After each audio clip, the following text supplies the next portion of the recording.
best. We don't talk about Fight Club. Seriously, we are repositioning the company to target commercial markets, and we're coming out in November with some exciting announcements and the ability to really kind of talk about what we see going on in the cyber environment today and how we can help both governments and commercial entities to defend themselves. Problem statement program today, we're seeing several new vectors of threat in a significant scale over the last 6 months that we haven't really seen before.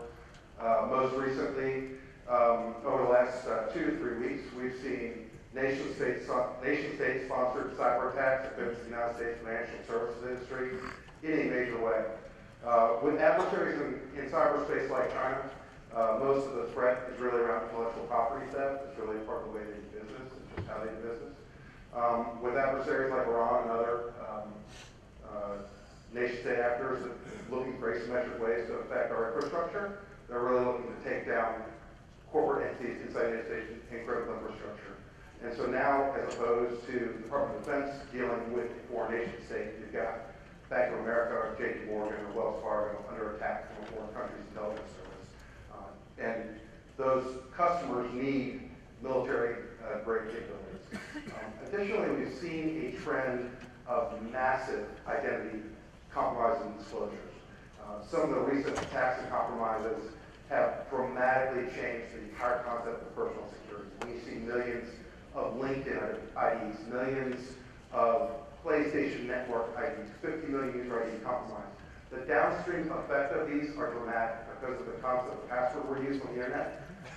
40% of the LinkedIn IDs probably compromise someone's email address or email hosting service, et cetera, bank account. And so what we're seeing is secondary, tertiary order effects of these compromises of IDs opening up systems and networks to compromise. A little about Endgame. I founded the company in 2008. Came out of Internet Security Systems. I was Chief Technology Officer there. We bootstrapped the company with the help of Tom Inman, one of my co-founders. In 2010, we did a $30 million Series A financing with Planet Perkins, Bessemer, Columbia, and Tech Operators. Glenn McDonald is here on our board, as well as Ted Schlein from Planet Perkins, Tom Noonan, Chris Darby, the Intel CEO, David Cowan, who brings us from Columbia.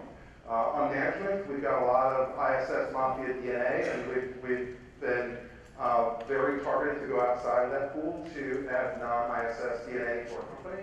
We've gone to the Department of Defense and brought in really a key group or entourage of leaders from the intelligence community to balance out some of our hacker and software engineering ethos, and what we have is a very interesting mix of top security minds and leadership in the defense intelligence community, as well as leaders from some other great startups and great exits. Partners listed here, clearly blue chip companies, and as to date, most of our business has been in the defense intelligence community. We don't really break out our customers here. The company is in the process of a pivot into the commercial space. And what we're seeing is a need for defense-grade capabilities inside really the Fortune 100. And so we're currently engaged with the top 5 banks in the country, top 5 networking and carriers who really have similar challenges or may even carry data for the government and be part of U.S. critical infrastructure. One of the things we built, and it was interesting starting a company in July of 2008, which is probably one of the most hostile times to start a company recently.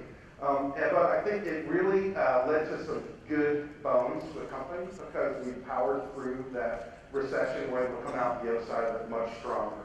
And one of the things that interesting about 2008-2009 timeframe, starting a cybersecurity company, was that we were at the inception of the NoSQL movement. And so we were able to build next generation security technologies that were able to scale orders of mutation larger than traditional relational databases. What that means is a little company like ours can process petabytes and petabytes of data per month when traditional RDBMS technologies struggle exceeding the terabytes or tens of terabytes level, and allows us to maintain state and look for problem sets over long periods of time without throwing away data. So I see us as introducing technologies to visualize threats over very long terms in ways that the current SIM market analysis tools that are tied to RDBMS technologies just cannot do. Additionally, we have technologies that are truly battle-proof. Our technologies have been used very successfully and effectively by our defense intelligence community, and we have fantastic references and unbelievable advisory board and access. I recently gave a demonstration on capabilities to the Chairman Joint Chiefs of Staff, and his response after seeing it on an iPad was, hey, you made cyber easier than anglers. And that's the feedback I like to get from a the technologies that we've offered the government, obviously not all the capabilities really have commercial applicability at the end of the kill chain, if you will, but in defending a computer network, attribution, understanding where an attack is coming from, and providing relevant decision-making information in real time for the defender to decide what they want to do with the threat is critical. And the old set of technologies based on the old relational backend simply cannot operate at today's petascale data rates. Finally, for our 2012-13 roadmap, we are being deployed, plan to be deployed for CNC platform inside the Intelligence Community Department of Defense. And what we see is today is really a common operating platform, cyber operating platform that integrates the missions of the attackers and defenders together, and they need to have that common operating view, and that's what we're delivering to them. We're looking to deliver the same platform for 5 to 10 Fortune 100 customers. And we see a new space emerging around active defense, for real now.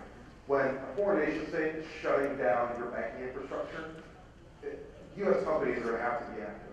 And there's legislation coming out in November that is very likely to make participation in this type of thing non-optional. We did a big Series A round. We are looking to do a Series B round for that last year. My CFO is here, so I'll say I'd like it to be larger than our Series A round. We'll use that to accelerate our commercial sales and R&D. We'll use probably 40% of M&A, and what we need to do is our own organic engineering expansion. So with that, I have 30 seconds left. I'll let you get to your drinks, 30 seconds.